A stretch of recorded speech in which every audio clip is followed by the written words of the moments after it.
আসসালামু আলাইকুম রহমতুল্লাহি ওবরকাত। জি, আশা করি সকলেই ভালো আছেন। তো আমরা ইনশাল্লাহ দরস শুরু করে দেই। দরসের পরে হাজিরা ডাকার পরে ইনশাল্লাহ আমরা ফলাফল সংক্রান্ত বিষয় নিয়ে আলোচনা করব ইনশাআল্লাহ। তো আজকে আমার হাতে একটু সময় কম, এই জন্য একটু আগে আগে দরসটা শেষ করে দিব আর কি। সুদ ও ইসলামী ব্যাংকিং বই থেকে আজকে আমরা যে পয়েন্টগুলো পড়বো এর মধ্যে থেকে অন্যতম একটা পয়েন্ট হচ্ছে সুদের নৈতিক কুফল। এই পয়েন্টটা আজকে প্রথমে আছে আর কি, তো এটা এখানে লেখা হয় নাই, সুদের সামাজিক কুফলটা লেখা হয়েছে। আচ্ছা, যাই হোক, তো সুদের নৈতিক কুফল অর্থাৎ সুদের কারণে মানুষের মধ্যে মানুষের চারিত্রিক সমস্যাগুলো কি কি হতে পারে। তো সুদ মানুষের মধ্যে নির্মমতা, সংকীর্ণতা, স্বার্থপরতা, কৃপণতা, নৃশংসতা ও নিষ্ঠুরতার জন্ম দেয়। সেগুলো মনে হয় আমরা পড়ছিলাম। সুদ হচ্ছে মানুষের উন্নত চরিত্রের গঠনের প্রতিবন্ধক, হ্যাঁ এটা আমরা পড়ছিলাম, এই প্যারাটা আমরা পড়ছিলাম। আচ্ছা, আমরা সামনের প্যারায় চলে যাই। সুদের সামাজিক কুফল, ঠিক আছে, এখান থেকে হবে আজকে। তো সুদ সমাজে পরস্পরের মধ্যে মারামারি, হানাহানি ও হিংসা বিদ্বেষ ছড়িয়ে দেয়। সুদ মানুষকে সমাজের অন্যদের প্রতি নির্মম হতে এবং অমানবিক আচরণ করতে শিক্ষা দেয়। সুদ সমাজে বেকারত্ব বৃদ্ধি করে, কারণ যখন সুদের মাধ্যমে কোনো টাকা পয়সা ছাড়া ইনকাম আসে তখন মানুষ সুদের দিকে ঝুঁকবে, এতে বেকারত্ব বৃদ্ধি পাবে। সুদ সমাজে চুরি, ডাকাতি, ছিনতাই, রাহাজানি ইত্যাদি বাড়িয়ে দেয় এবং নিরাপত্তা ও শান্তি বিশৃঙ্খলাও বিঘ্নিত করে। প্রত্যেকটা অবশ্যই কেন করে এটা আসলে ব্যাখ্যার অবকাশ রাখে না, সকলেই এটা আশা করি বুঝতেই পারতেছেন। তারপরে ৫ নাম্বার, সুদ ভিত্তিক অর্থনীতিতে সুদ ধনীকে আরো ধনী হবার এবং গরিবকে আরো গরিব বানাবার সুযোগ করে দেয়। ৬ নাম্বার, অধিক হারে সুদ দেশে শিল্প কারখানা প্রতিষ্ঠায় প্রতিবন্ধকতার সৃষ্টি করে। ৭, সুদভিত্তিক অর্থনীতিতে সুদের হার যত বেশি হয় দ্রব্যমূল্য তত বেড়ে যায়। ৮, সুদভিত্তিক অর্থনীতিতে সুদ নিত্য প্রয়োজনীয় পণ্য সামগ্রীর মূল্য বাড়িয়ে দেয় এবং জনগণের ক্রয় ক্ষমতা কমিয়ে দেয়। সুদের কারণে দেখা গেছে নিত্য প্রয়োজনীয় যে সকল জিনিস আছে ওগুলোর দাম বেড়ে যায়, জনগণ কম টাকা দিয়ে এগুলো কিনতে পারে না। ৯, সুদভিত্তিক অর্থনীতিতে সুদের হার ঝুঁকিমুক্ত এবং পূর্ব নির্ধারিত থাকে বলে অনেক সময় অর্থকে অনুৎপাদনশীল খাতে বিনিয়োগ করা হয়ে থাকে। ১০, সুদী অর্থব্যবস্থায় সুদী ব্যাংক, বীমা কর্পোরেশন ও অন্যান্য সুদী প্রতিষ্ঠানগুলো জনকল্যাণমূলক প্রকল্প গ্রহণ করতে বাধ্য থাকে না, কারণ সুদ সহ মূলধন ফেরত পাবে এটাই তাদের প্রধান হিসাব থাকে। সুদভিত্তিক অর্থনীতিতে যার যত বেশি সম্পদ আছে সে তত বেশি ঋণ পেয়ে থাকে, অপরদিকে যার সম্পদ নেই সে ঋণ পায় না। ফলে সুদী অর্থব্যবস্থায় গরিবের স্বার্থ সম্পূর্ণ উপেক্ষিত।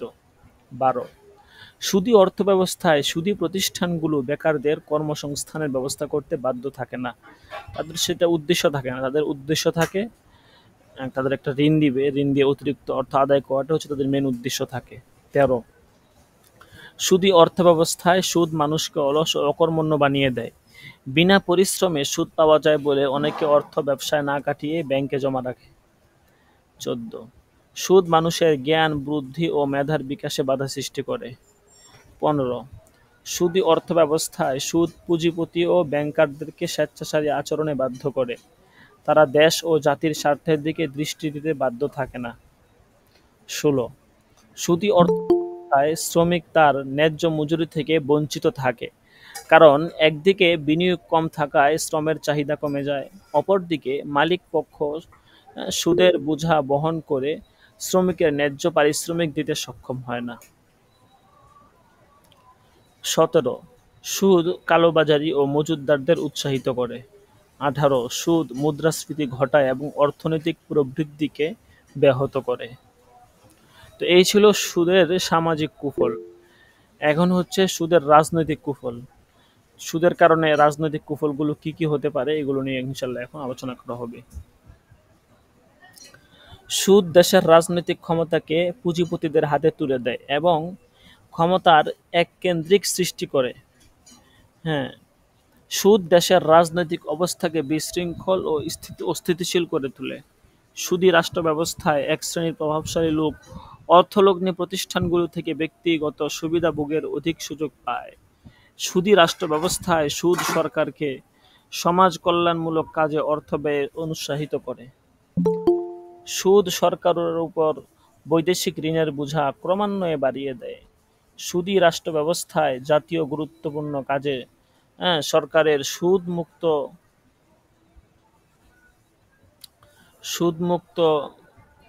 ঋণ পাবার কোনো সুযোগ থাকে না।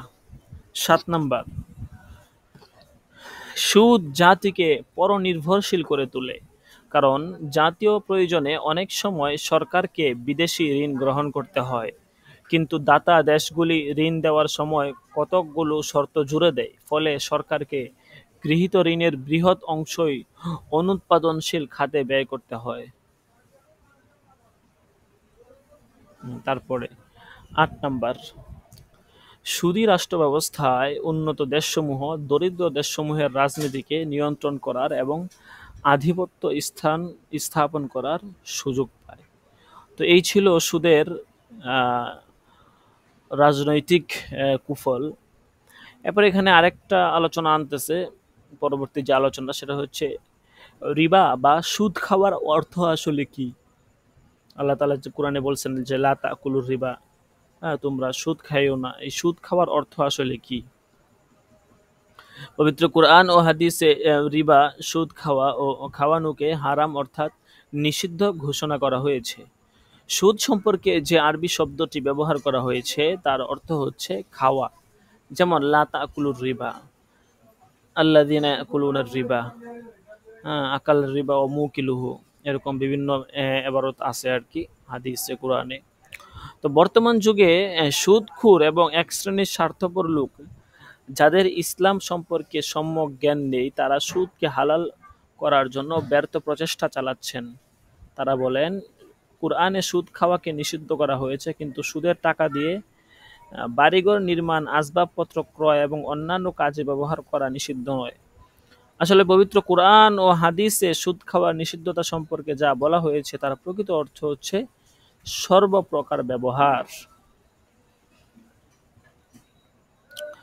আর তা খাওয়ার জন্য ব্যবহার করা হোক বা ঘরবাড়ি নির্মাণের জন্য ব্যবহার করা হোক বা আসবাবপত্র ক্রয়ের জন্য ব্যবহার করা হোক বা পোশাক পরিচ্ছদের জন্য ব্যবহার করা হোক।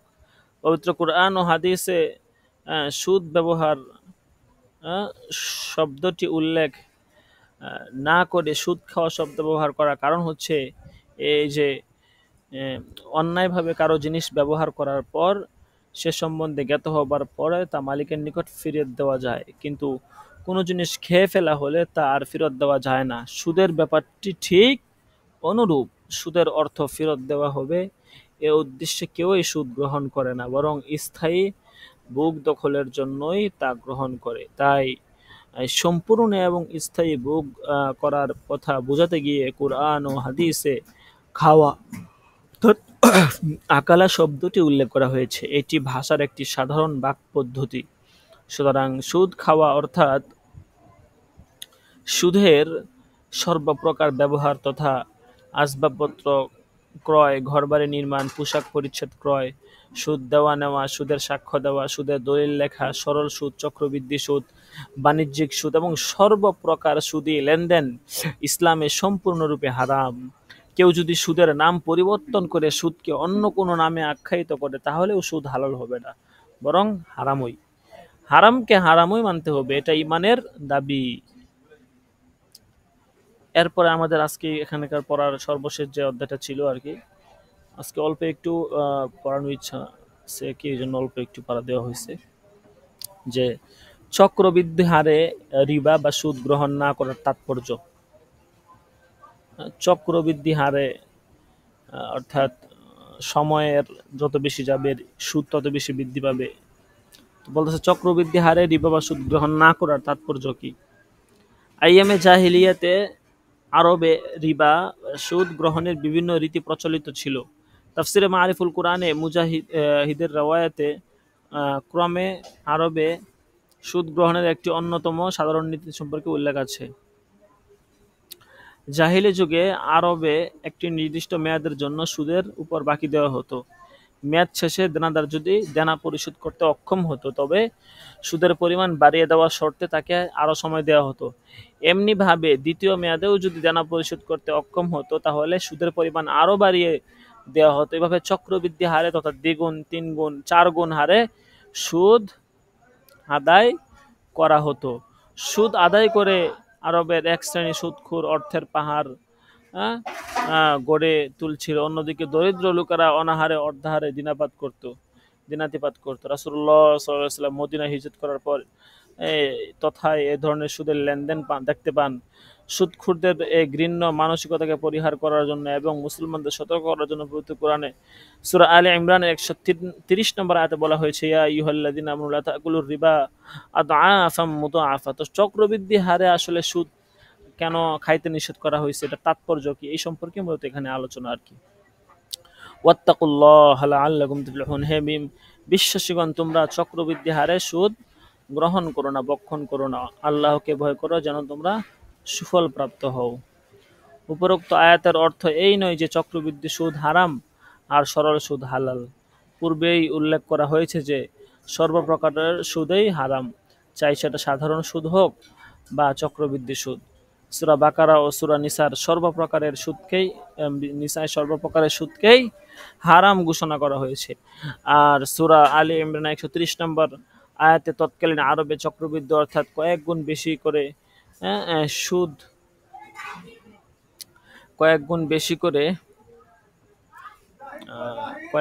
বেশি করে সুদ আদায় করার প্রচলিত নিয়মের নিন্দা, গরিব মানুষের চরম সর্বনাশ সাধন করে নিজেদের স্বার্থ উদ্ধার করার জন্য ঘৃণ্য মানসিকতা সম্পর্কে সতর্ক করে এই পদ্ধতিকে চূড়ান্ত এবং সুস্পষ্ট হারাম হওয়ার বিষয়টি উল্লেখ করা হয়েছে। আয়াতে কারিমা বলা হয়েছে, লা তাকুলুর রিবা আদআফাম মুদাআফা,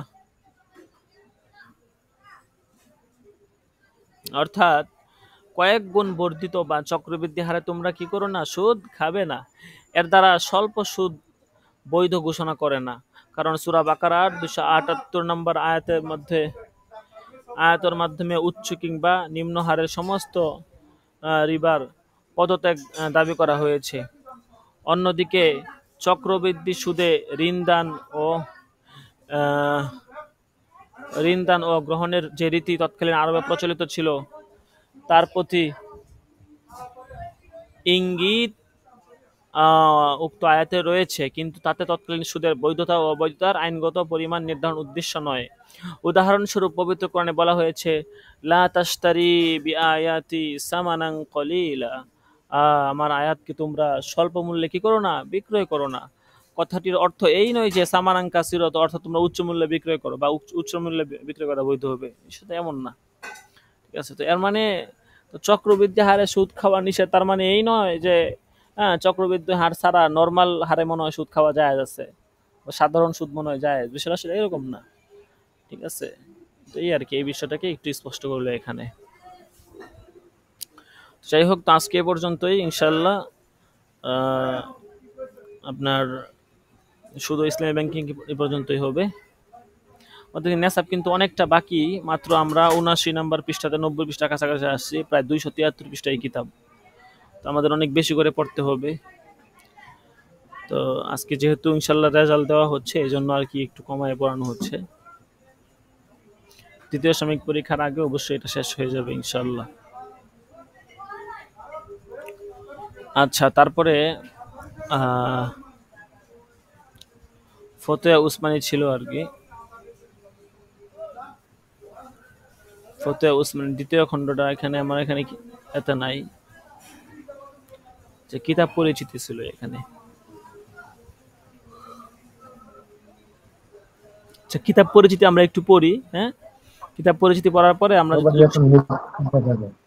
যতটুকু সময় পাবো, কিতাব পরিচিতির পরে আমরা যদি আমার হাতে সময় থাকে ইনশাল্লাহ, তাহলে আপনার হাজিরাটা ডাকার পরে এখান থেকে আর একটু পড়ে নিব, সমস্যা নাই। তাহলে আমরা একটু আগে নিলাম। কিতাব পরিচিতিটা আগে পড়ে নেই।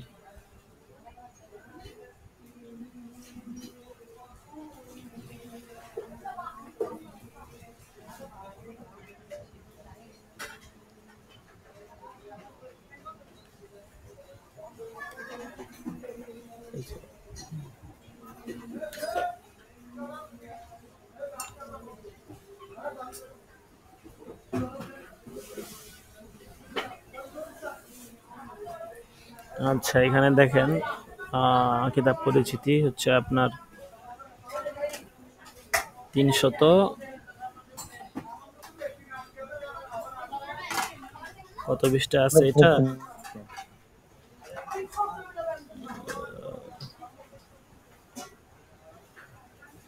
328 পৃষ্ঠাতে আছে আর কি।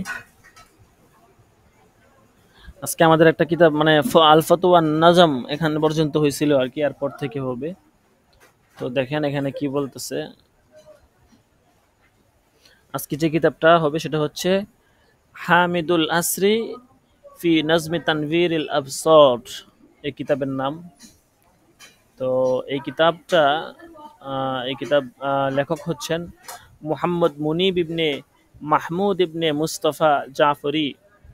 উনি হচ্ছেন এই কিতাবের লেখক। 1343 হিজরিতে ওনার মৃত্যু। সংক্ষিপ্ত তথ্য এখানে দেওয়া হয়েছে মাত্র 3-4 লাইনের ভিতরে, যে তিনি জাফর ইবনে আবু তালেবের বংশধর, ফিলিস্তিনের নাবলুসের অধিবাসী, আজহারে অধ্যাপনার দায়িত্ব পালন করেছেন, শামের তারাবুলুসে কাজী ছিলেন। এটি তানভীরুল আফসারের কবিতা গত রূপ। তানভীরুল আফসার যেটা হচ্ছে মুকদ্দমায়ে দুররে মুখতারের মূল কিতাব আর কি। তো ওই কিতাবের কবিতা আকৃতির মানে হচ্ছে কিতাব হচ্ছে এটা আর কি। ঠিক আছে।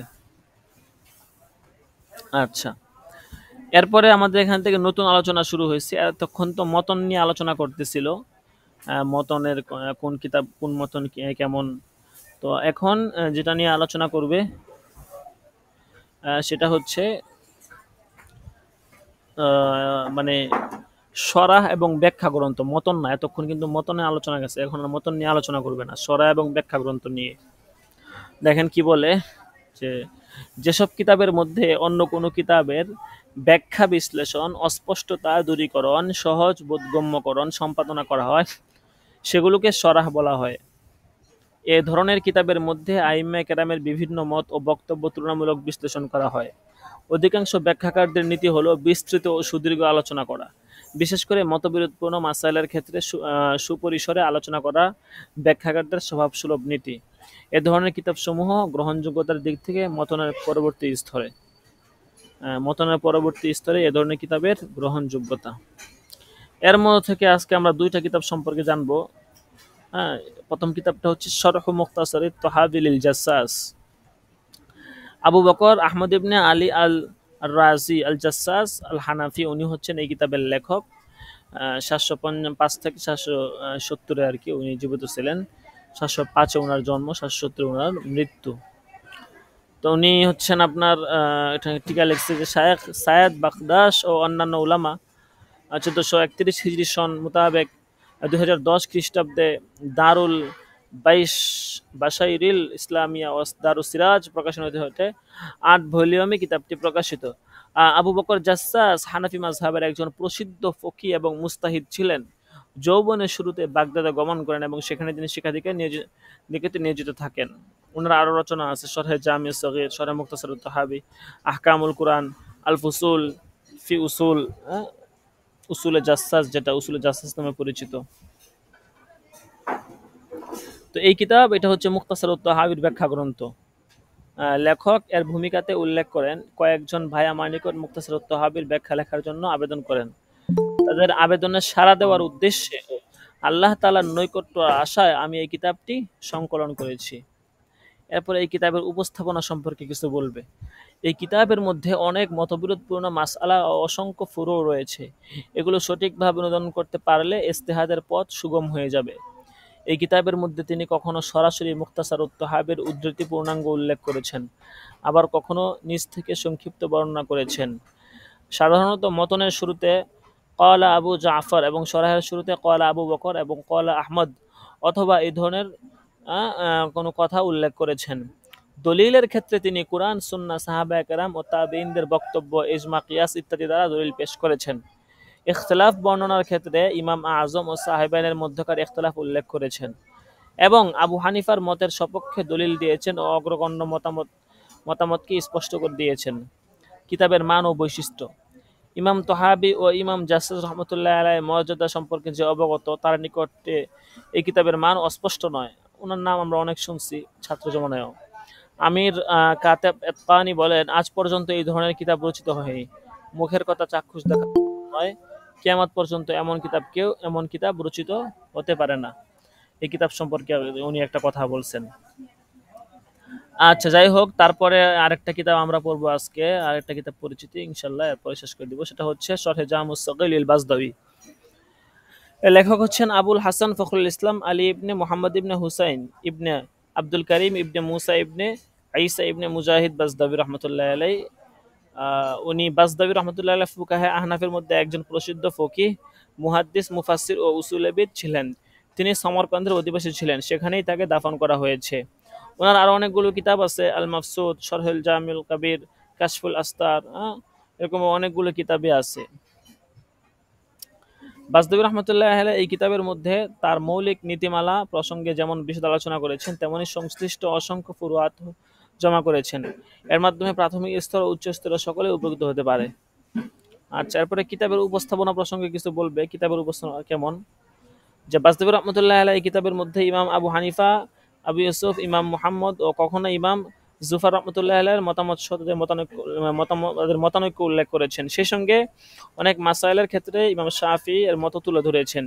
কিতাবের মান ও বৈশিষ্ট্য। এই কিতাবের মান ও বৈশিষ্ট্য হিসেবে এটাই যথেষ্ট যে এটি জাহিরুর রাওয়ায়ের কিতাবের ব্যাখ্যা গ্রন্থ, এমন এক ব্যক্তি কর্তৃক রচিত যাকে ফখরুল ইসলাম তথা ইসলামের গৌরব আখ্যা দেওয়া হয়েছিল। আমাদের অনুসন্ধানে কিতাবটির কোনো মুদ্রণ সংস্করণ পায়নি। কিতাবটা আছে, কিন্তু কিতাবটার মানে কোনো মুদ্রণ বা সংস্করণ বাজারে আসছে এরকম আর কি ওনারা পায় না, এটা বলছে আর কি। কিন্তু কিতাবের মূল যেই আপনার পাণ্ডুলিপি, ওই পাণ্ডুলিপি আকারে কিতাবটা আছে আর কি। কিন্তু এটার কোনো সংস্করণ, কম্পিউটার নুসখা বা এরকম কোনো সংস্করণ বাজারে এখনো আসে নাই।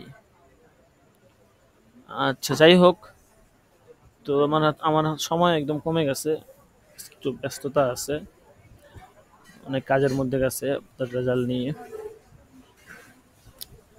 তো ইনশাল্লাহ যারা নিয়মিত, আমি আগেই বলছিলাম, যারা নিয়মিত দরস করবেন, ইনশাল্লাহ দরসে থাকবেন, তারা হয়তো ইনশাল্লাহ একটু নাম্বার একটু তুলনামূলক অন্যদের চেয়ে ভালোই পাবেন। ঠিক আছে, আপনার দরসের সাথে আপনার যেহেতু মুনাসাবাত আছে, ইনশাল্লাহ অবশ্যই আপনি তুলনামূলক ভালো করবেন।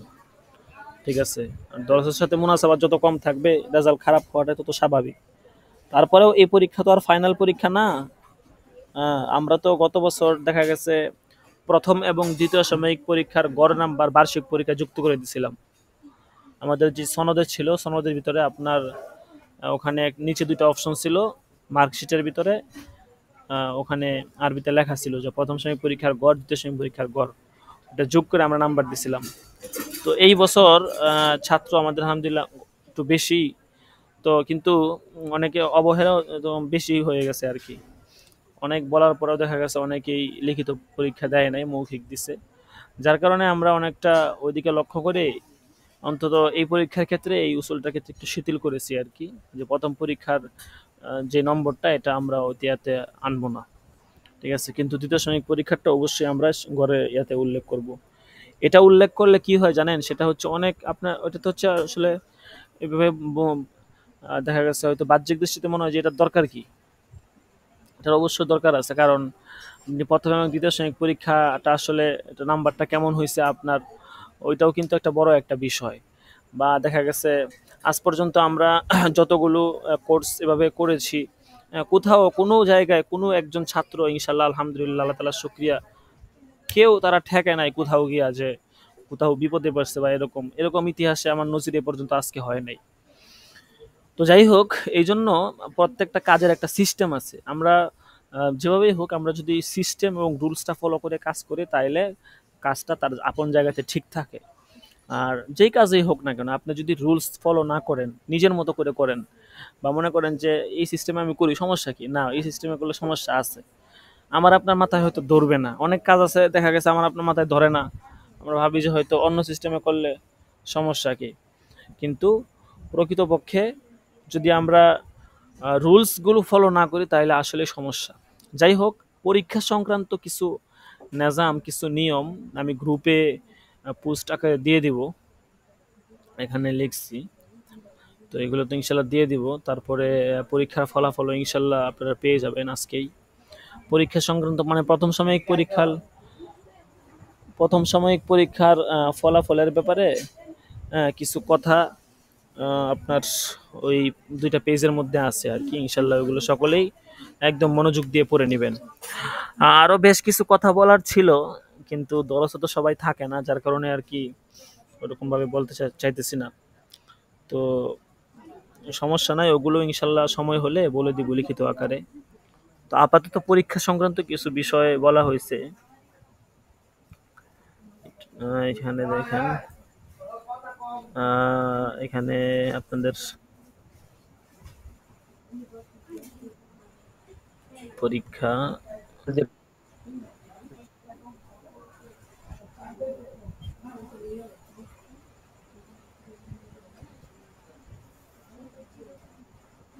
জি।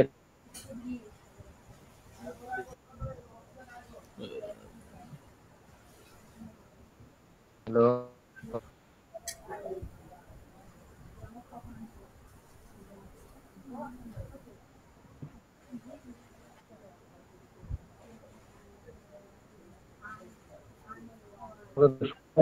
এখন এখন তামরিনের ব্যাপারে বেশ কিছু উদাসীনতা অনেক ক্ষেত্রে পাওয়া গেছে, তো এটা তো আসলে ঠিক না। তো এর যে প্রসেসিংটা, এটা আসলে অনেক দীর্ঘ একটা কাজ। তো এটাতে অনেক সময় লাগে, আমরা অনেক পরিশ্রম করে দেখা গেছে আপনার অনেক কাজ করে চেষ্টা করছি যেন কোনো ভুল টুল না থাকে। হ্যাঁ, তারপরেও আপনাদের নজরে অবশ্যই ভুল ধরা পড়লে অবশ্যই আমাকে অবশ্যই জানাবেন, যে যদি কোনো ভুল থাকে বা কোনো ভুল যদি মনে হয় যে যেটা মনে হয় একটু ভুল হয়েছে। অনেক সময় কাজের চাপে দেখা গেছে আমি তো আর শুধু এই কাজই করি না, আরও অনেক কাজ আছে। শুধু যে আপনার আপনার অনলাইন প্রতিষ্ঠান নিয়ে আছি তা তো না, আরও অনেক অন্যান্য বাহিরের অনেক কাজও আমার হাতে আছে। তো দেখা গেছে আপনার কিন্তু এটার প্রতি আমি বিশেষভাবে মনোযোগী। তো তারপরেও দেখা গেছে অনেক সময় একটু মানুষ হিসেবে দিক সেদিক ভুল হতেই পারে। তো অবশ্যই আপনারা আমাদের সংশোধন করে দিবেন। তো প্রথমে আমরা এখান থেকে আপনারা স্ক্রিনে দেখতে পারতেছেন যে এক নজরে আমরা পরীক্ষার ফলাফলটা একটু দেখে নিই।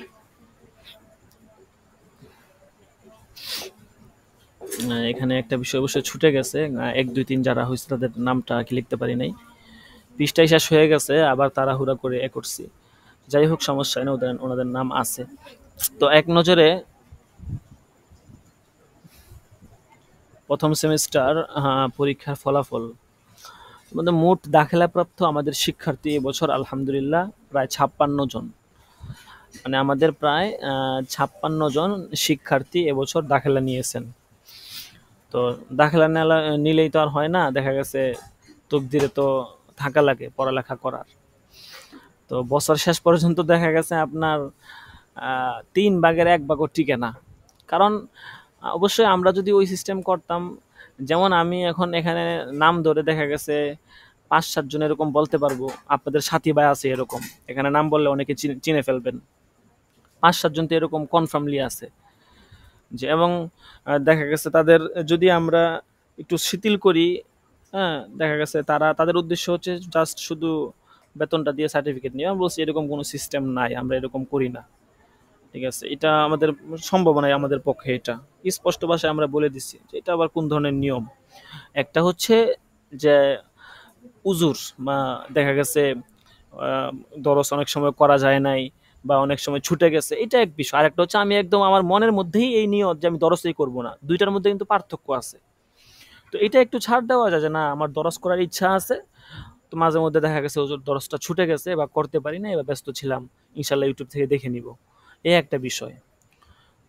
তো দুইটার মধ্যে কিন্তু পার্থক্য আছে। এই জন্য যদি আমরা ওইরকম ভাবে করতাম, দেখা গেছে আমাদের ছাত্র হয়তো আরো বেশি থাকতো, কিন্তু আমরা এত ছাত্র যে করবো কি, উড়াদুরা তো আমরা ভর্তি করায় লাভ নাই। তো এই জন্য দেখা গেছে প্রায় 56 জনের মতো আলহামদুলিল্লাহ দাখিলা নিছে, ফর্ম ফিল আপ করছে, অনেকে তো ভর্তিও হয়েছে। তো এর মধ্যে থেকে আপনার অ্যাক্টিভ শিক্ষার্থী বছরের শুরুতে ছিল প্রায় 35 জনের মতো, এবং 20 থেকে 22 জন তো প্রায় প্রথম ক্লাসেই ছিল একদম শুরুতে।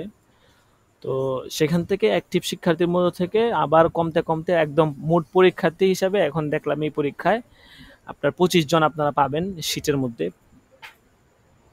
পরীক্ষার্থী। তো আমরা মোট দাখিলাপ্রাপ্ত শিক্ষার্থী আমরা দেখতে পাচ্ছি 56 জন, এখান থেকে মোট অ্যাক্টিভ শিক্ষার্থী হচ্ছেন 35 জন, আর মোট পরীক্ষার্থী হচ্ছেন 25 জন। এর মধ্যে থেকে ফলাফলটা আসলে অতটা আশার অনুরূপ হয় না আর কি, আরও ভালো হওয়ার দরকার ছিল। আর এখানে আপনারা অনেকটা প্রস্তুতিমূলক নাম্বার অনেককে দেওয়া হয়েছে, কিন্তু ইনশাল্লাহ সামনের পরীক্ষায় প্রস্তুতিমূলক নাম্বার দেওয়া হোক আর যেই নাম্বারে দেওয়া হোক, সামনের পরীক্ষায় বিন্দুমাত্র ছাড় দেওয়া হবে না। নাম কাটা গেলে যাক, এই পরীক্ষায় তো যাও একটু শিথিল করছি। এই পরীক্ষায়ও আপনার শুধু পরীক্ষা উপলক্ষে, আমি এখানে আমার এখানে সিটটা নিলে আমি দেখে বলতে পারবো সিটটা কাছেই আছে, শুধু পরীক্ষা উপলক্ষে অনেকের নাম কাটা গেছে। পরীক্ষার পরেও একদিন দু একজন ফোন দিয়ে বলতেছে যে আমি তো ছিলাম না, এই ছিলাম। আমি বললাম আপনার নাম কাটা গেছে, আপনি এখন যোগাযোগ করে লাভ কি? খুব পিড়াপিড়ি বলতেছে যে আমার কাছে ফোন ছিল না, এই সেই। তো এখন দেখা গেছে নাম কাটা যাওয়ার পরেও তো আমরা নিতে পারি না, কিন্তু তারপরেও নিতে হয়েছে বাধ্য হইয়া, উনি যেই সমস্ত উজুর দেখাইতেছে।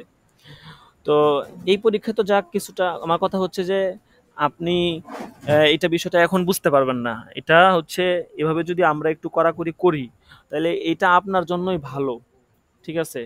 আর যদি আমরা আমাদের জায়গা থেকে ছাড় দিয়ে দেই তাহলে এটা হইতেছে যখন আহ, দেখা গেছে আমরা ইনশাল্লাহ অবশ্যই একটা না একটা পর্যায়ে ইনশাল্লাহ যাব, আমাদের প্ল্যান তো অবশ্যই আছে। এমন তো না যে আমরা আজকে আছি কালকে থাকবো না, এরকম না। অবশ্যই ইনশাল্লাহ আমরা যদি একজন শিক্ষার্থীও পাই, ইনশাল্লাহ আমরা একজন শিক্ষার্থী নিয়ে আমরা আমাদের কোর্স ইনশাল্লাহ কন্টিনিউ করে যাব।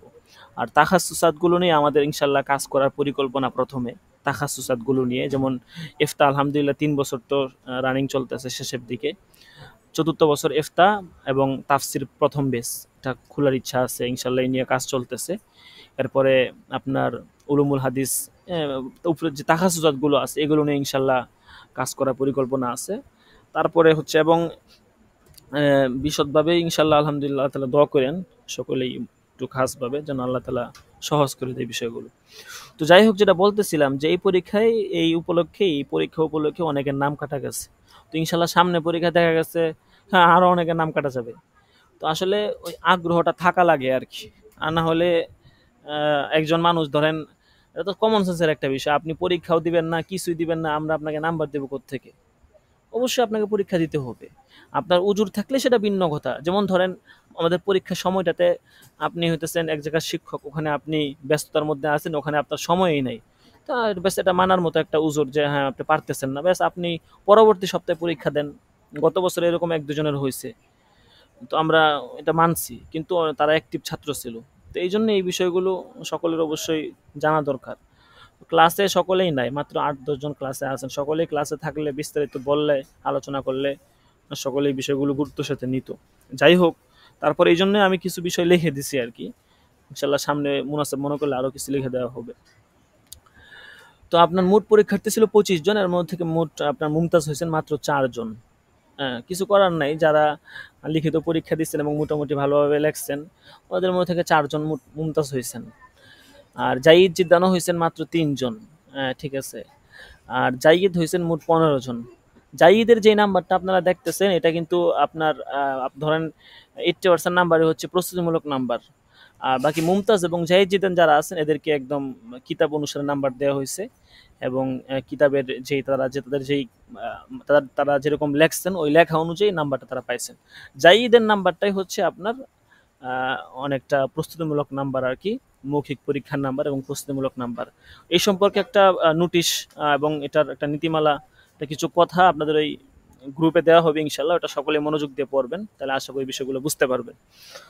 আচ্ছা, তারপরে আপনার মকবুল আছে আপনার এখানে 3 জন। আর শতকরা পাশের হার এখানে যেটা দেখা যাচ্ছে যে মুমতাজের হার হচ্ছে 16%, আর জাইজিদানের হার 12%, জাইদের হার হচ্ছে আপনার 60%, মাকবুলের হার 12%, আর ফেইলের হার তেমন নাই, নাই বললেই চলে। আচ্ছা, তো এরপরে হচ্ছে এখানে নিচে আরেকটা ইয়া আছে, সেটা হচ্ছে মার্ক ডিস্ট্রিবিউশন।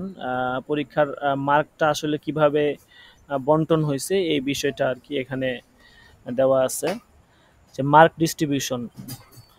তো এটা আপনারা একটু দেখে নেবেন। এখানে আপনার হচ্ছে আমরা মোট ৭টা বিষয়ে পরীক্ষা দিছি। ৮০ হচ্ছে মুমতাজ নাম্বার। ৮০ থেকে ১০০-র ভিতরে যারা পাচ্ছে ওনারা হচ্ছে মুমতাজ, হচ্ছেন এ প্লাস। আর যারা ৬৫ থেকে উপরে পাচ্ছেন, তারা ৪৫৫-র উপরে যারা আছেন, তারা জাইদ জিদ্দান হবেন এ গ্রেড। এরপরে ৫০ থেকে ৬৫-র মধ্যে যারা আছেন তারা হচ্ছেন জাইদ মকবুল এ মাইনাস। আর ৩৫ থেকে ৫০-এর মধ্যে যারা আছেন তারা হচ্ছেন মাকবুল বি গ্রেড। তারপরে ৩৩ থেকে ২৩১ নাম্বার যারা আছেন তারা হচ্ছেন রাসিব অর্থাৎ সি গ্রেড। এ প্লাস, এ এবং এ মাইনাস এবং বি গ্রেডে মোটামুটি রেজাল্টগুলো আছে আর কি, সি গ্রেডে কেউ নেই। আচ্ছা, যাই হোক। তো ইনশাল্লাহ আলহামদুলিল্লাহ, যারা কষ্ট করে পড়ছেন, মেহনত করছেন, শ্রম দিতেছেন, এটা আসলে সম্পূর্ণ নিজের উপরে পড়াশোনা। ঠিক আছে, এখানে আসলে কেউ আপনাকে বলবেও না, কিচ্ছু করবে না। দেখা গেছে আপনি পড়লে আপনারই লাভ। আর যারা মনে করেন নিয়মিত ক্লাস করে না, তাদের নাম্বার ওই রকমই হবে। ঠিক আছে, বছর শেষ পর্যন্ত এত সোজা না। আমরা তো আমাদের পক্ষ থেকে ভরসা দিবই, কিন্তু ভরসা দেওয়ার মানে কি এই নাকি যে আমরা কি নাম্বার আপনাদেরকে বানায় বানায় দিব? ভরসা এর মানে হচ্ছে এই যে আপনি আপনার জায়গা থেকে চেষ্টা করবেন, আমি আমার জায়গা থেকে এহসানান, আমরা আমরা আমাদের জায়গা থেকে আস্তে দেখেন আমাদের জায়গা থেকে যতটুকু পারি আমরা নাম্বার বাড়ায় দিব। এটা হচ্ছে ভরসা দেওয়ার জায়গা। এর মানে তো এই না যে আমি মুফতে মুফতে ঘুমায় থাকবো আর উস্তাদ আমাকে নাম্বার দিয়ে বসে থাকবে, এরকম তো না বিষয়টা।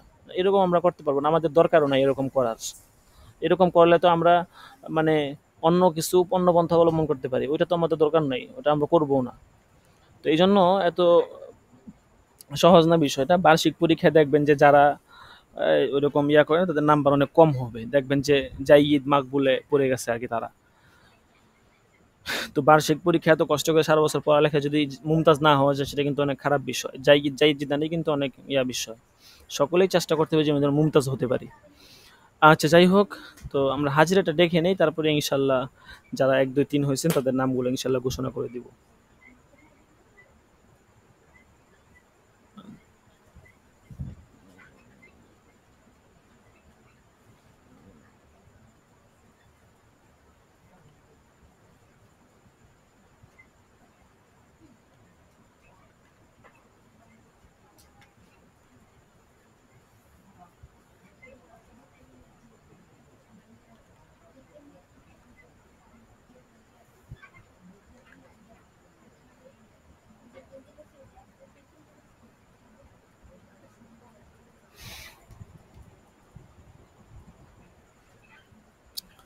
আচ্ছা, হাজিরা শীটটা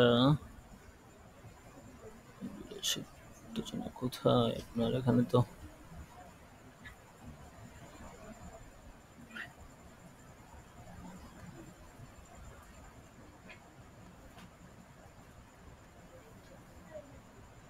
১০ হাজিরা শীট।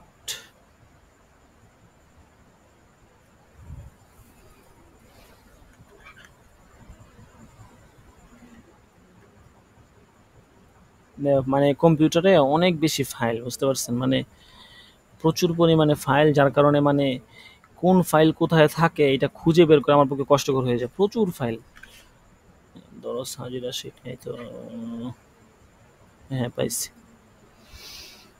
আর মনে করেন একটার ভিতরে আর একটা লুকায় থাকা, আর ধরেন নাম নেম বেস দেওয়া, তো দেখা গেছে আগে কাজ করলেও পরে চলে যায়।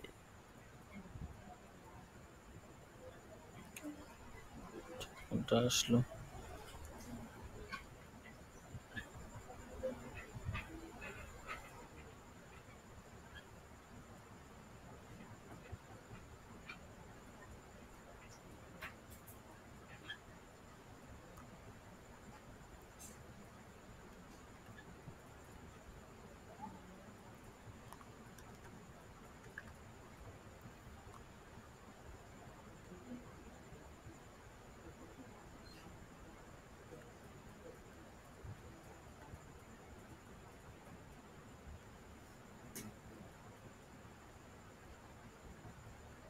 আচ্ছা, আমরা হাজিরা দিব। ১ জুনায়েদ আল হাবিব।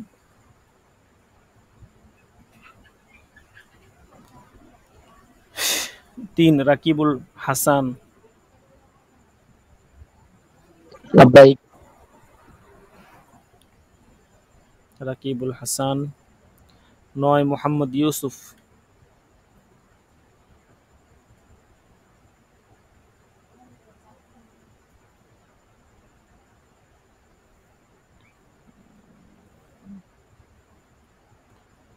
আওয়াজ তো শোনা যাচ্ছে না। মোহাম্মদ ইউসুফ।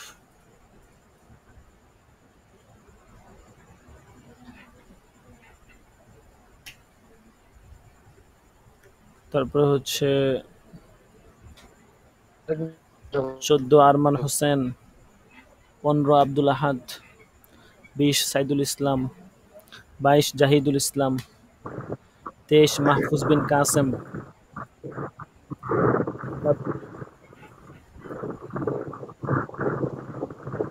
আপনার আওয়াজ শোনা যাচ্ছে না। আপনার এখানে সমস্যা না আমার এখানে সমস্যা? বুঝতে পারছি। নেটওয়ার্ক শুনতে পাইতেছি না। জি বলেন। হ্যাঁ, কমাতে হবে এই কারণে। আচ্ছা, 26 আল মামুন। 27 মাহফুজ সওদাগর। 29 রফিকুল ইসলাম। 32 হেদায়েতুল্লাহ। রফিকুল ইসলাম আছেন? দেখলাম তো আছেন। জি লাব্বাইক। আচ্ছা, সাউন্ড অনেক কম আসতেছে কেন বুঝতেছে না কিছু।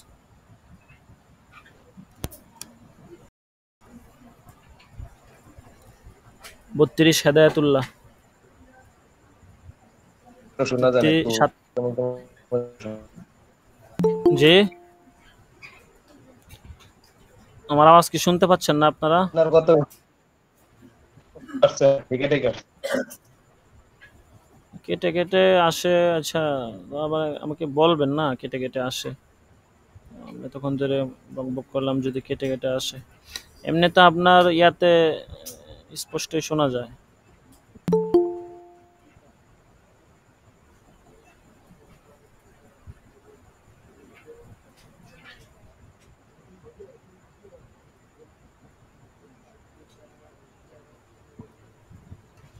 আচ্ছা ঠিক আছে।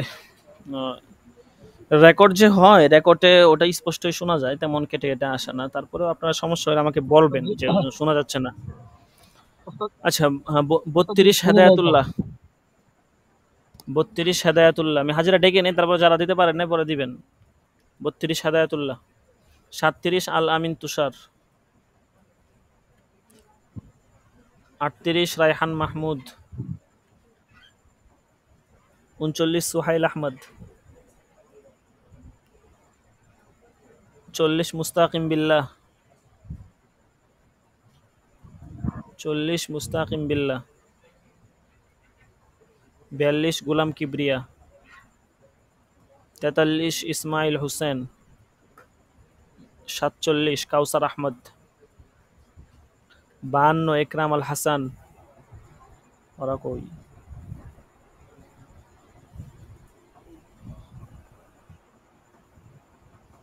52 একরাম আল হাসান। 53 এমদাদুল ইসলাম। লাব্বাইক। আচ্ছা, তারপরে হচ্ছে আপনার 54 মুস্তফা কামাল।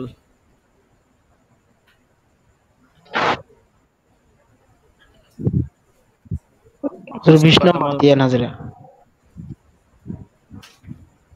55 জুবায়ের আহমদ। 56 ইমাম হুসাইন। আচ্ছা, বাকি আছে কাদের একটু বলেন। 20 নম্বর।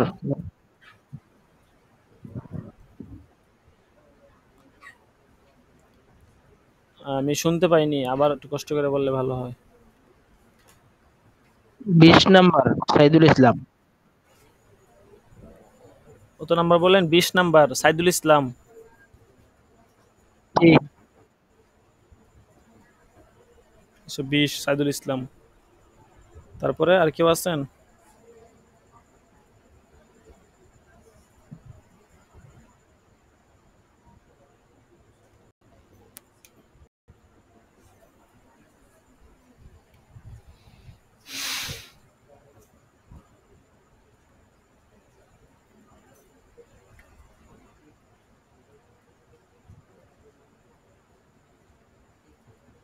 আচ্ছা, ঠিক আছে। তো যেটা বলতেছিলাম, পরীক্ষার ফলাফল সংক্রান্ত, যে এটা যেহেতু চূড়ান্ত ফলাফল না, এই জন্য কারো ফলাফল খারাপ হলে আমরা হতাশায় ভুগবো না। চূড়ান্ত পরীক্ষা, চূড়ান্ত ফলাফলের জন্য অবশ্যই মেহনত চালিয়ে যাব। বিশেষ করে তামরিনগুলোর জন্য অবশ্যই চেষ্টা করব। অনেকে তামরিন জমা দেন না, যার কারণে নাম্বার কম পাইছেন। আবার অনেকে দেখা গেছে হাতের লেখাও বেশ হিজিবিজি করে লেখছেন। হ্যাঁ, খাতা আমি কিছু ইনশাল্লাহ আপনাদেরকে দেখায় দিব। তারপরে অনেকে আবার আহ, একটু লেখছেন, একটু বাকি দিচ্ছেন, এরকমভাবে লেখছেন আর কি। যাই হোক, তো আপনাদের পরীক্ষার মধ্যে আমি এখানে দেখতে পাচ্ছি যে তৃতীয় স্থান আমাদের এখানে আছেন হচ্ছে আপনার 88.42 গড় গড় পেয়েছেন আর কি, যিনি তৃতীয় স্থান অধিকার করেছেন, মুমতাজ হয়েছেন। ওর নাম হচ্ছে, দাখিলা হচ্ছে 23, মাহফুজ বিন কাসেম। উনি তৃতীয় স্থান অধিকার করেছেন। তবে মোটামুটি সব কিতাবে ভালোই পেয়েছেন। তবে আল আসবাহ নাজায়ের একটু উনি কম পাইছেন, 80 পাইছেন আর কি হয়তো। আর তো আপনার ইসলামী ব্যাংকিং ও কিতাব পরিচিতির মধ্যে 84 পাইছেন। মোটামুটি ভালোই হয়েছে। যাক, দোয়া করবেন, দোয়া করি আল্লাহ তালা আপনার পড়ালেখা আরো বরকত দান করুক। আর এরপর 600 মোট নাম্বার হচ্ছে, আর যিনি তৃতীয় স্থান অধিকার করেছেন ওনার মোট নাম্বার হচ্ছে 619। মোট নাম্বার আসলে তেমন কোনো পার্থক্য নাই, দ্বিতীয় তৃতীয় কাছাকাছি একদম।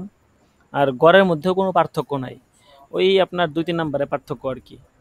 আর দ্বিতীয় স্থান যিনি অধিকার করেছেন, ওনার মোট নাম্বার হচ্ছে 622।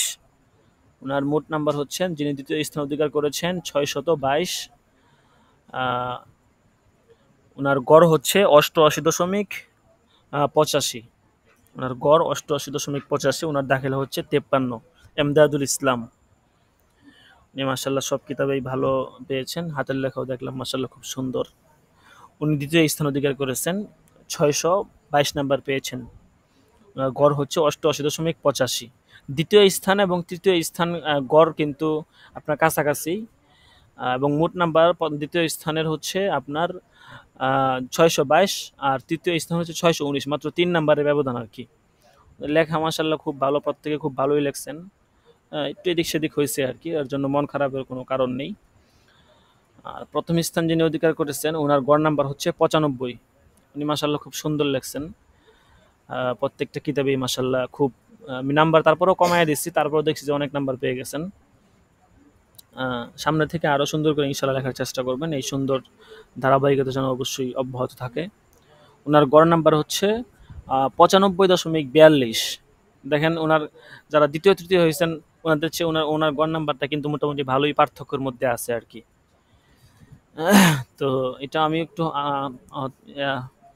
আশ্চর্য বোধ করলাম আর কি, যে উনি মাসাল্লাহ ভালোই লেখছেন। তো ওনার গড় নাম্বার হচ্ছে 95.42। তো উনি সব কিতাবেই মাসাল্লাহ 90-এর উপরে পাইছেন। 93, 96, 94, 98, 95, 98, 94। আপনারা তো স্ক্রিনে দেখতে পারতেছেন। তো উনি প্রথম স্থান অধিকার করেছেন, মোহাম্মদ ইউসুফ। আল্লাহ তালা তাকে জাযায়ে খায়ের দান করুক। তিনি যে মেহনত করতেছেন এই মেহনতের বদলে অবশ্যই তিনি পাবেন। এবং এটা কোনো পরীক্ষাকে কেন্দ্র করে মেহনতটা যেন না হয়, এটা আমি সবার জন্য বিশেষভাবে বলি। কোনো পরীক্ষাকে কেন্দ্র করে যেন মেহনত না হয়। পরীক্ষাকে কেন্দ্র করে যদি মেহনত হয় তাহলে পরীক্ষা পর্যন্তই আপনি ফল পাবেন, পরীক্ষার পরে আর আপনি ফল পাবেন না। মেহনতটা হতে হবে জীবন কেন্দ্রিক। জীবনের যে কোনো জায়গাতে যেন আমার এই যে মেহনত আছে, মাসলা মাসাইল বের করার যে একটা যোগ্যতা যতটুকু আল্লাহ তাআলা আমাকে দিচ্ছেন, এটা যেন আমি ধরে রাখতে পারি। এরপরে আমি তো আগে যেটা বলছি যে মুমতাজ এবং জাইদ জিদ্দান স্তরে যারা আছেন তারা সবাই মোটামুটি লিখিত পর্যায়ের পরীক্ষা দিচ্ছেন। হয়তো 1-2 জন আছে যারা একটু মৌখিক দিছে উজুরবশত। আর জাইদ পর্যায়ে যারা আছে এদের অধিকাংশ হচ্ছে প্রস্তুতিমূলক নাম্বার, এবং এদের অধিকাংশই মৌখিক পরীক্ষা দিছে। তারপরে চতুর্থ স্থান অধিকার করছেন সাইদুল ইসলাম। ওনার গড় 88। তো যারা দ্বিতীয় তৃতীয় চতুর্থ যারা আছেন একসাথে যারা হয়েছেন ও সবার গড়ে 88, শুধুমাত্র আপনার দশমিকের পরে যে নাম্বারটা আছে ওই নাম্বারটার পার্থক্য। আর আমি যে নাম্বার এখানে এরকম মিলাইয়া দিছি বিষয়টা এমন না। আমি আমার মতো করে খাতা দেখছি, উস্তাদরা খাতা দেখছেন। যে যত পাইছে দিয়ে দিছে। তারপরে যখন আজকে নাম্বার হিসাব করলাম দেখলাম যে এই অবস্থা আরকি। তো যাক মাশাআল্লাহ সকলেই ভালো হইছে। পরে ৫ম স্থান অধিকার করছেন আরমান হোসেন। তো উনি মাশাআল্লাহ তামরিনে ভালো নাম্বার পেয়েছেন। উনি তামরিনগুলো লেখছেন। মোটামুটি কিছু বাকি ছিল আরকি, নাম্বারগুলো পান নাই। আচ্ছা, তারপরে এখানে আরো যাদের নাম্বার দেওয়া আছে আমার সবগুলো এখানে সিরিয়াল করা আছে। আপনারা দেখবেন যদি কোথাও কোনো ভুল দেখেন নাম্বারে যুগ বা কোনো সিরিয়াল দেওয়াতে অবশ্যই আমাকে ইনবক্সে জানাবেন। ঠিক আছে? যেহেতু মোটামুটি একটা বড়সড় কাজ অবশ্যই একটু ভুল হতেই পারে। তারপরে যেহেতু আপনার মোটামুটি বারবার দেখা হয়েছে, আশা করি কোনো ভুল থাকবে না। অবশ্যই কারো নজরে ভুল থাকলে অবশ্যই ধরিয়ে দিবেন। এরপরে ৭ম স্থানে আছেন আব্দুল আহাদ। তো উনি হচ্ছে কিছু পরীক্ষা লিখিত দিচ্ছেন, কিছু অবশ্যই উজুরের কারণে মৌখিক দিচ্ছেন। তো যাই হোক, যেটা বলছিলাম যে মুমতাজ এবং জাইদ জিদ্দান পর্যায়ে যারা আছেন তারা মোটামুটি সবাই লিখিত দেওয়ার চেষ্টা করছেন। জাইদ পর্যায়ে যারা আছে ওনাদের হচ্ছে অগ্রসর হতে হবে। এই বিষয়টা নিয়ে কিন্তু আমি এখানে একটা লেখা লিখছি। এই যে এটা আমি একটু স্ক্রিন শেয়ার করে আপনাদেরকে দেখাই। এটা আপনারা সকলে একটু মনোযোগ দিয়ে পড়বেন।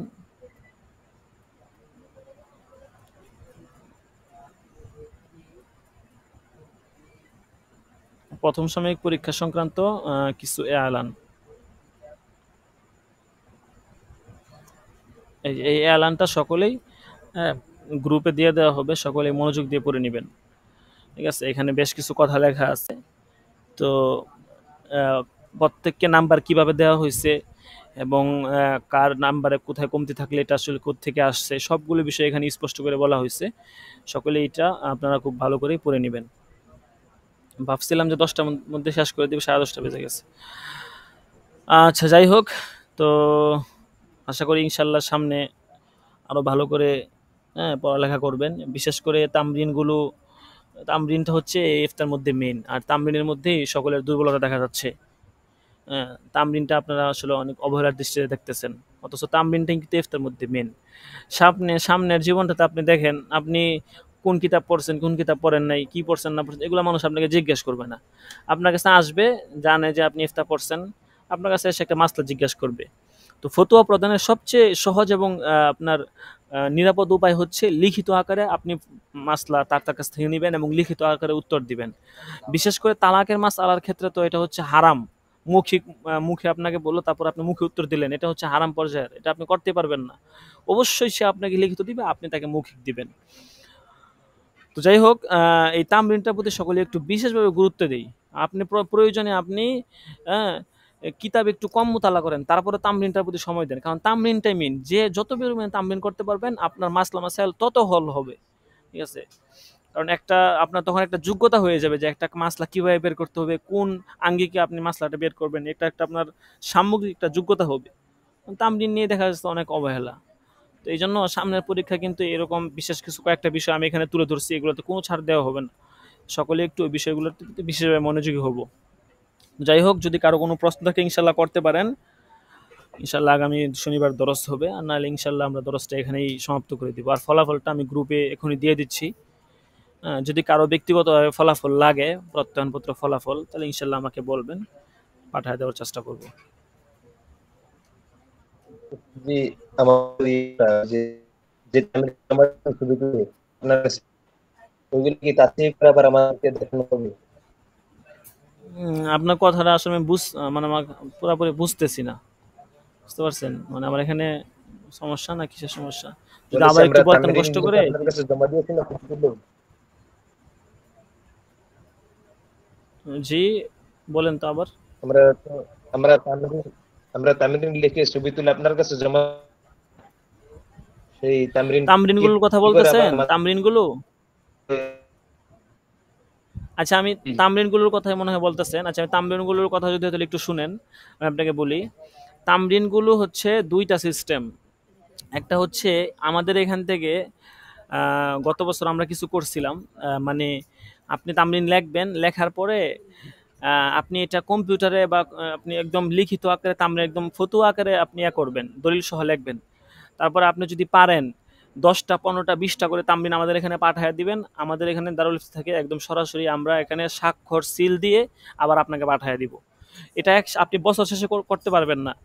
একটা হচ্ছে নরমালি আমাকে দেখানো, যেটা পরীক্ষায় দেখে আমি নাম্বার দিয়ে দিচ্ছি এবং এটা আমাদের জেহানের উপর ভিত্তি করে আমরা নাম্বার দিচ্ছি, এটা হচ্ছে এইটা। আরেকটা হচ্ছে যে সরাসরি আমাদের আসাদুল একরামের সাইন থাকবে এবং এখানে আমাদের দারুল ইফতার সিল থাকবে, দুইটা কিন্তু দুই বিষয়। এবং ওইটা হচ্ছে আপনার ডকুমেন্টস এবং দলিল হবে। আমরা নর্মাল পরীক্ষাতে যেটা দেখে আপনাদেরকে নাম্বার দেই, ওইটা কিন্তু দলিল হবে না। ওইটা আপনার আপনি ওইটা দিয়ে মাসলা দিতে পারবেন না। কোনো হচ্ছে আপনি লেখছেন, লেখার মধ্যে অনেক ভুল ত্রুটি হয়, তারপর আপনার নাম্বার দিয়ে দিই। ওখানে নাম্বার দেওয়া এই না তামরিন নামটা শুদ্ধ হয়ে গেছে। তামরিনকে একদম সহি শুদ্ধভাবে সম্পাদনা তাহরির করার জন্য একটাই উপায়, সেটা হচ্ছে যে সরাসরি তামরিনটা কুরিয়ার করে আমাদেরকে 15-20টা বা 10টা, সর্বনিম্ন 10টা তামরিন পাঠিয়ে দিবেন। যেমন অলরেডি আমাদের আজকে 22 নাম্বার তামরিন মনে হয় চলে গেছে। 10টা তামরিন পাঠিয়ে দিলেন, সময় করে সুন্দর করে লেখলেন, হাতে হোক বা যেভাবে হোক। ঠিক আছে, আমরা তো ইনশাল্লাহ সর্বনিম্ন 50টা করবো, উপরে যা করা যায় আপনার আগ্রহের উপর ভিত্তি করে। আপনারা যদি প্রতিনিয়ত জমা দেন আমি আরো বেশি বেশি করে দিতাম। এরকম অনেক অনেক মাসলা মাসাইল আছে যেগুলো হচ্ছে আমাদের দৈনন্দিন জানা দরকার। তো দেখা গেছে পাঠিয়ে দিলেন 10টা, আমরা এখান থেকে সময় নিয়ে দেখবো এবং দলিলগুলো মিলাবো, দেখে সময় নিয়ে দেখে তাসহিহ করে তারপরে এটা তুমি সিল মেরে আপনাকে আবার পুনরায় পাঠিয়ে দিব। এই সিস্টেমে হচ্ছে মূল সম্পাদনার সিস্টেম। এখন এইটা হচ্ছে আপনি বছর শেষে যদি করতে চান, তাহলে বছর শেষে এক একজনের কাছে তামরিন হবে মিনিমাম 40 থেকে 50টা। তো ওই বছর শেষে গিয়ে আমাদের যদি 15-20 জন স্টুডেন্ট হয়, তাহলে আমাদের তামরিন, আমাদের হাতে 400-500 তামরিন জমে যাবে। তো এত তামরিন দেখা কি সম্ভব না। তো যারা মনে করছেন তামরিন যে আপনি পার্সোনালি ইয়া করবেন, তাদের জন্য আর কি এই সিস্টেমটা, তারা এইভাবে করতে পারেন। আর নর্মালি লেখলে হচ্ছে ক্লাসে যতটুকু সময় পাই ইনশাল্লাহ আমরা বুধবার দিন ধরায়া দিব। ঠিক আছে, ওটা নর্মালি করবো আর কিন্তু ওই একদম সিল সাপ্পর সহ যদি কেউ এরকমভাবে আমাদের ইয়াতে কাজ করতে চান, তাহলে আর কি এই সিস্টেম। জি, আশা করি বুঝতে পেরেছেন। আচ্ছা, যাই হোক, আমি ইনশাল্লাহ ফলাফলটা এখনই গ্রুপে দিয়ে দিচ্ছি, আর ওই নোটিশটাও দিয়ে দিচ্ছি। আপনারা সকলেই এটা একটু মনোযোগ দিয়ে দেখবেন। কোথাও যদি কোনো আপনার ভুল দৃষ্টিগোচর হয়, অবশ্যই আমাকে ইনবক্সে নক দিবেন এবং আমাকে অবহিত করবেন যে এটা বুঝতেছি না বা এটা আসলে কেমন। ইনশাল্লাহ আমি ভুল হলে অবশ্যই সংশোধন করে নিব। তো আজকে এ পর্যন্তই, সকলেই ভালো থাকবেন। ইনশাল্লাহ সময় মতো দর্শে চলে আসবেন। ইনশাল্লাহ আগামী শনিবার আবার দেখা হবে ইনশাআল্লাহ।